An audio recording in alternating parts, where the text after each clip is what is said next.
Bismillah, perkenalkan nama saya Okta Hikmah. Saya mahasiswa di Universitas Muhammadiyah Kendal Batang, Fakultas Pendidikan Agama Islam. Di sini saya akan menyampaikan presentasi dengan tema ruang lingkup kajian fikih.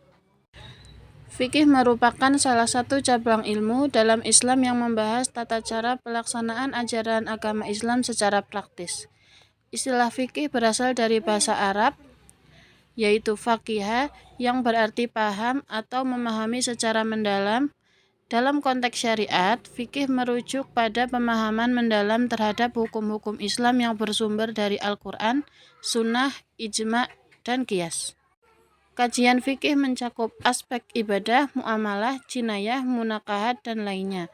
Makalah ini akan membahas ruang lingkup kajian fikih secara terperinci dengan menguraikan berbagai aspek yang menjadi cakupannya. Fikih secara terminologis, fikih adalah ilmu tentang hukum-hukum syar'i yang bersifat praktis yang diambil dari dalil-dalil syar'i yang terperinci.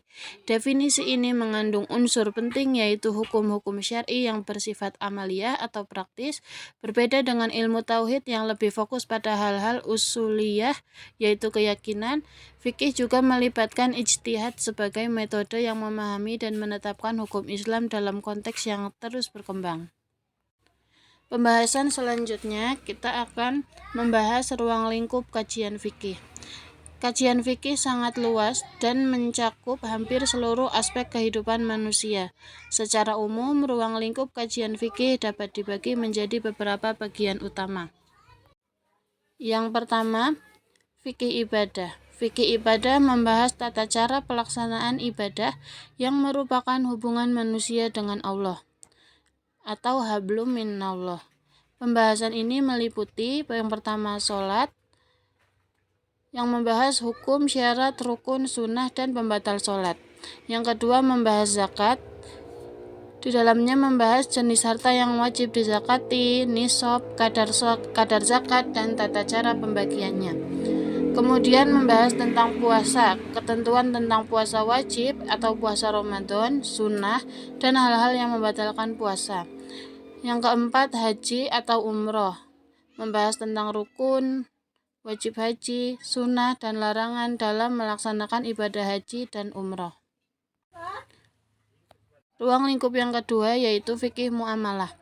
Fikih muamalah mengatur hubungan manusia dalam kehidupan sosial, terutama dalam aspek ekonomi dan interaksi sehari-hari. Beberapa subkategori dalam fikih muamalah adalah yang pertama jual beli atau al-buyu', membahas hukum transaksi, rukun, syarat, dan larangan dalam jual beli. Yang kedua sewa menyewa atau ijarah, yang membahas ketentuan tentang akad sewa, upah, dan hak-hak pihak terkait. Yang ketiga hutang piutang atau qard, membahas tentang ketentuan dan etika dalam berhutang. Yang keempat kerjasama usaha atau syirkah, bentuk-bentuk syirkah seperti mudharabah dan musyarakah. Yang kelima perbankan dan keuangan syariah, membahas tentang hukum terkait dengan operasional bank syariah, akad murabahah, ijarah, dan lainnya. Yang ketiga fikih munakahat. Fikih munakahat mengatur hukum-hukum yang berkaitan dengan pernikahan dan hubungan keluarga. Beberapa pembahasannya meliputi yang pertama pernikahan, yaitu syarat, rukun, dan hikmah pernikahan. Yang kedua perceraian atau talak, membahas ketentuan tentang perceraian, iddah, dan hak-hak pasca cerai. Yang ketiga hak dan kewajiban suami istri, membahas ketentuan mengenai nafkah, hak waris, dan hubungan keluarga. Yang keempat perwalian atau wilayah, membahas hak wali dalam pernikahan. Yang kelima adopsi dan perwalian anak, membahas tentang ketentuan terkait asuh anak dalam perspektif Islam. Ruang lingkup yang keempat yaitu fikih jinayah. Fikih jinayah membahas hukum pidana dalam Islam. Beberapa aspek yang diatur dalam fikih jinayah antara lain yang pertama hudud, membahas hukum pidana yang telah ditetapkan oleh Allah seperti zina, pencurian, dan minuman keras. Yang kedua kisos dan diat, membahas ketentuan tentang balasan setimpal qiyas dan denda diat dalam kasus pembunuhan atau luka-luka. Yang ketiga, ta'zir, membahas hukuman yang ditentukan oleh ulil amri atau pemimpin sesuai dengan kebijakan. Ruang lingkup yang kelima, fikih siyasah. Fikih siyasah mengatur hubungan antara individu dengan pemerintah serta kebijakan yang berkaitan dengan masyarakat. Kajian siyasah meliputi yang pertama, kepemimpinan atau imamah, membahas kriteria dan kewajiban seorang pemimpin. Kemudian hubungan internasional, membahas ketentuan mengenai perjanjian damai, perang, dan diplomasi dalam Islam. Yang ketiga, keadilan sosial, membahas prinsip-prinsip keadilan yang harus ditetapkan dalam kebijakan publik. Ruang lingkup yang keenam ada fikih waris atau faraid. Fikih waris membahas pembagian harta warisan sesuai dengan ketentuan syariat Islam. Beberapa poin penting meliputi yang pertama, ahli waris, membahas orang-orang yang berhak menerima warisan, bagian waris, proporsi pembagian warisan untuk masing-masing ahli waris, kemudian harta yang tidak dapat diwariskan. Membahas ketentuan tentang harta yang tidak boleh diwariskan.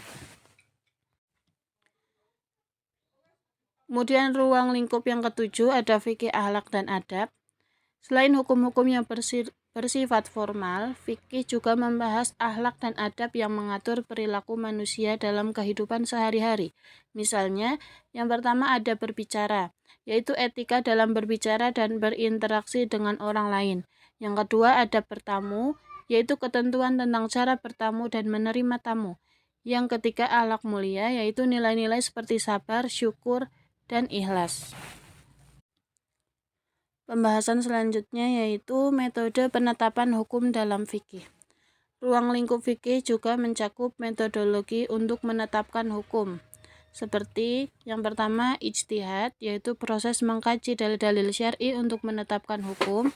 Yang kedua, qiyas, menggunakan analogi untuk menetapkan hukum. Yang ketiga, istihsan, yaitu memilih solusi terbaik berdasarkan kemaslahatan. Yang keempat, maslahah mursalah, yaitu memperhatikan kepentingan umum dalam menetapkan hukum. Kesimpulan dari ruang lingkup kajian fikih mencakup seluruh aspek kehidupan manusia, baik yang bersifat ritual, sosial, maupun individu.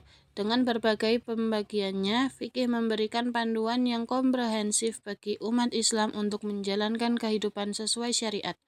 Dalam konteks modern, fikih terus berkembang melalui ijtihad dan adaptasi terhadap perubahan zaman tanpa meninggalkan prinsip-prinsip dasar syariat.